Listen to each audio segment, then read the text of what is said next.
Subscribe करिए rising Uttar Pradesh को और दबाइए इस बेल आइकन को ताकि आप पाए यूपी की न्यूज अपने मोबाइल पर सबसे पहले। प्रदेश में विधानसभा की 7 रिक्त सीटों के लिए आज वोट डाले जा रहे हैं। सुबह 7 बजे से वोटिंग शुरू हो चुकी है जो कि शाम 6 बजे तक चलेगा। इन 7 सीटों के लिए कुल 88 उम्मीदवारों की किस्मत का फैसला 24,27,000 मतदाता करेंगे। मतदान के लिए 1,754 पोलिंग सेंटर और 3,655 पोलिंग स्टेशन बनाए गए हैं। मतदान के दौरान कोई गड़बड़ी न हुई इसलिए पर्याप्त मात्रा में अर्धसैनिक बल लगाए गए हैं। क्रिटिकल बूथों पर नजर रखने के लिए 371 बूथों की वेब कास्टिंग कराई जा रही है। उन्नाव से कांग्रेस सांसद रही अनु टंडन ने सैकड़ों कार्यकर्ताओं के साथ सपा की सदस्यता ले ली। अनु टंडन को सपा अध्यक्ष अखिलेश यादव ने पार्टी की सदस्यता दिलाई। इस मौके पर अनु टंडन ने कहा कि सपा के शासन काल के दौरान प्रदेश में जितना काम हुआ उतना और किसी सरकार में नहीं हुआ है। कांग्रेस का संगठन प्रदेश में लगातार कमजोर होता जा रहा है। ऐसे में जनता की समस्याओं को दूर करने के लिए सपा ही उनकी पसंद रही। वहीं सपा अध्यक्ष अखिलेश यादव ने कहा कि उन्नाव में पूर्व सांसद अनु टंडन की काफी लोकप्रियता है। इसका लाभ समाजवादी पार्टी को आगामी चुनाव में मिलेगा और पार्टी 2022 में फिर से सरकार बनाएगी।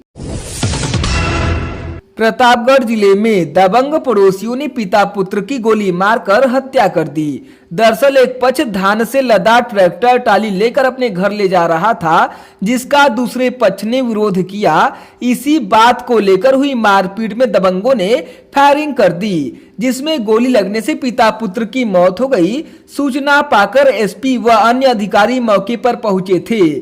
पुलिस ने सूझबूझ दिखाते हुए तत्काल शव को अपनी अभिरक्षा में ले लिया। ग्रामीण प्रदर्शन करने को तैयारी कर रहे थे। गांव में तनाव है। साल 2013 में इसी गांव में हत्या के बाद शव को पोस्टमार्टम भिजवाने पहुंचे सीओ जियाउल हक की पीट कर हत्या कर दी गई थी। यह पूरा मामला हथीगवां थाना क्षेत्र अंतर्गत बलीपुर गांव का है।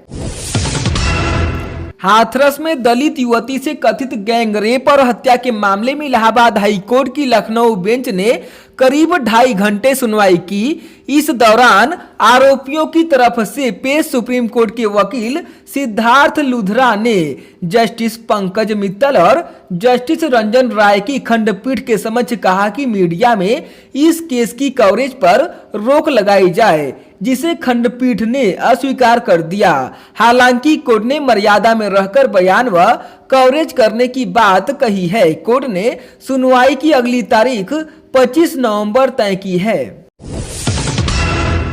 प्रदेश की 10 राज्यसभा सीटों पर सभी 10 उम्मीदवार निर्विरोध चुन लिए गए। भाजपा के 8, सपा व बसपा के एक सदस्य राज्यसभा पहुंचे हैं। सपा से प्रोफेसर राम गोपाल यादव और बसपा से रामजी गौतम व अन्य को प्रमाण पत्र सौंप दिया गया। हालांकि रामजी गौतम व भाजपा के हरदीप पुरी प्रमाण पत्र लेने नहीं पहुंचे थे।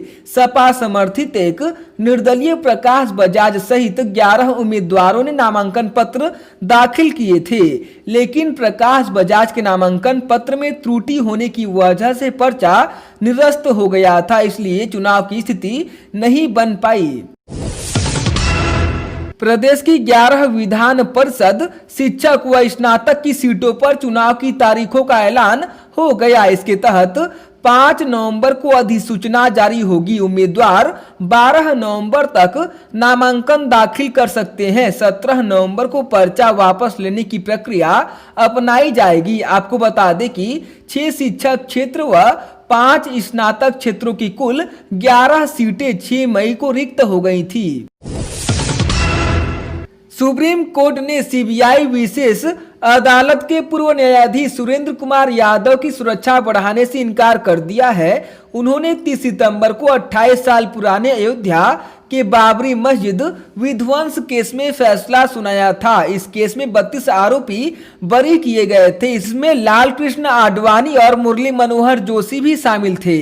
विशेष अदालत ने सभी को बरी कर दिया। उन्होंने फैसले में कहा कि यह घटना पूर्व नियोजित नहीं थी, यह घटना अचानक घटी थी। ट्रायल के दौरान जस्टिस यादव ने मामले की संवेदनशीलता को लेकर सुप्रीम कोर्ट में अर्जी दाखिल कर अपनी व्यक्तिगत सुरक्षा बढ़ाने की मांग की थी। उन्होंने अपनी जान को खतरा बताया था। इसके बाद सुप्रीम कोर्ट ने योगी सरकार से उन्हें सुरक्षा के निर्देश दिए थे। भ्रष्टाचार के आरोप में निलंबित चल रहे महोबा के पूर्व एसपी मनीलाल पाटीदार को इलाहाबाद हाई कोर्ट ने बड़ा झटका दिया है। क्रशर कारोबारी इंद्रकांत से 6 लाख की रंगदारी मांगने के मामले में हाई कोर्ट ने आईपीएस पाटीदार को कोई राहत देने से मना कर दिया है। पाटीदार ने याचिका में गिरफ्तारी पर रोक लगाने और स्वयं पर दर्ज एफआईआर को रद्द करने की मांग की थी। डिवीजन बेंच ने दर्ज एफआईआर में हस्तक्षेप करने से इनकार कर दिया है। साथ में यह भी कहा कि पूर्व एसपी विवेचना में सहयोग करे, लेकिन पूर्व एसपी मनीलाल पाटीदार फरार चल रहे हैं। उनकी गिरफ्तारी के लिए पुलिस दबिश दे रही है। फ्रांस में हुए आतंकी हमले और पैगंबर पर बनाए गए कार्टून को लेकर विवाद जारी है। इस पर 29 अक्टूबर को अलीगढ़ मुस्लिम विश्वविद्यालय में भी छात्रों ने प्रदर्शन किया था। इस दौरान छात्र नेता फरहान जुबैरी ने भड़काऊ भाषण दिया। इसका वीडियो सामने आने के बाद सिविल लाइन थाने में फरहान पर केस दर्ज किया गया है। इसका वीडियो सामने आने के बाद सिविल लाइन थाने में फरहान पर केस दर्ज किया गया है। वीडियो में फरहान जुबैरी ने ईसाइयों के कत्लेआम को सही ठहराया था। जुबैरी एआईएमआईएम के नेता भी हैं। बहुजन समाज पार्टी यानी बसपा की राष्ट्रीय अध्यक्ष मायावती ने प्रेस कॉन्फ्रेंस की। उन्होंने कहा कि मैं राजनीति से संन्यास नहीं ले रही हूं। भाजपा से गठबंधन की अफवाह सपा कांग्रेस के द्वारा फैलाई जा रही है ताकि मुस्लिमों का वोट हमें न मिले। भाजपा कांग्रेस की बाप निकली है। सीबीआई व ईडी का इस्तेमाल कर मुझे परेशान करने की कोशिश हुई। उन्होंने आज दोबारा कहा कि वे किसी का भी समर्थन करेंगी, लेकिन समाजवादी पार्टी को हर हाल में हराएंगे। दरअसल पिछले दिनों मायावती ने कहा था कि सपा को हराने के लिए वे भाजपा को भी वोट दे सकती हैं, जिसके बाद भाजपा ने साफ कहा था कि उन्हें मायावती के समर्थन की आवश्यकता नहीं है। समाजवादी पार्टी के पूर्व सांसद आजम खान व उनके रिश्तेदारों की मुश्किलें कम नहीं हो रही हैं। राजधानी लखनऊ में नगर निगम ने सांसद की बहन निकहत अफलाख को आवंटित रिवर बैंक कॉलोनी वाला आवास अपने कब्जे में ले लिया है। इससे पहले नगर निगम आवास में दाखिल हुई और अनाउंस कराया कि यदि कोई घर के भीतर हो तो वह बाहर आ जाए। इस पूरी प्रक्रिया की वीडियोग्राफी भी कराई गई। हालांकि आवास के भीतर कोई नहीं था।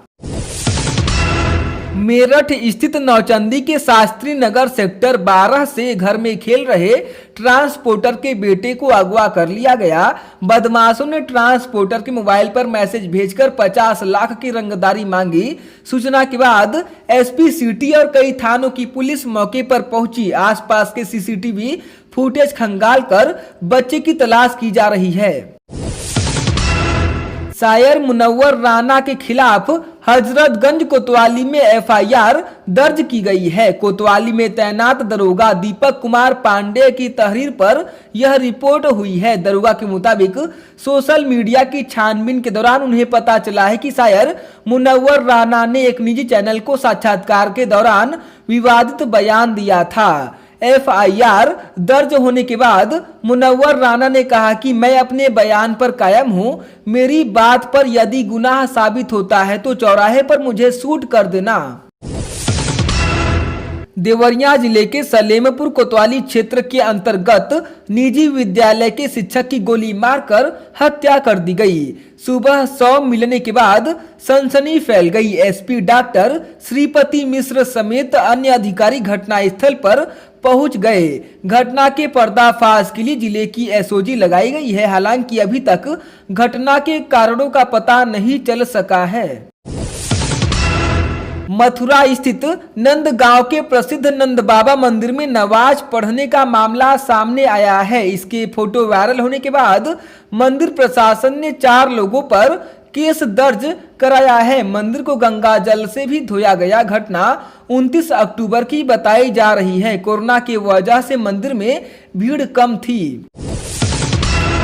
कांग्रेस की राष्ट्रीय अध्यक्ष सोनिया गांधी का संसदीय क्षेत्र रायबरेली इन दिनों चर्चाओं में है। कांग्रेस की विधायक अदिति सिंह ने कमला नेहरू एजुकेशन सोसाइटी में कथित आर्थिक गड़बड़ियों और अनियमितताओं की जांच के लिए आर्थिक अपराध शाखा यानी ईओडब्ल्यू को पत्र लिखा है। कांग्रेस के कई नेता कमला नेहरू एजुकेशन सोसाइटी के सदस्य हैं। अदिति सिंह ने इशारों में कांग्रेस के नेताओं और सोसाइटी के सदस्यों पर हमला बोलते हुए कहा, जो लोग प्रधानमंत्री केयर फंड को लेकर सवाल खड़े करते हैं उनको यह भी बताना चाहिए कि कमला नेहरू एजुकेशन सोसाइटी के जरिए उन्होंने क्या किया है। मैंने आर्थिक अपराध शाखा मुख्यमंत्री कार्यालय को लिखा और गृह मंत्रालय को इसकी जांच कराने के लिए लिखा है। इसमें सैकड़ों करोड़ रुपए की आर्थिक गड़बड़ियां की गई हैं।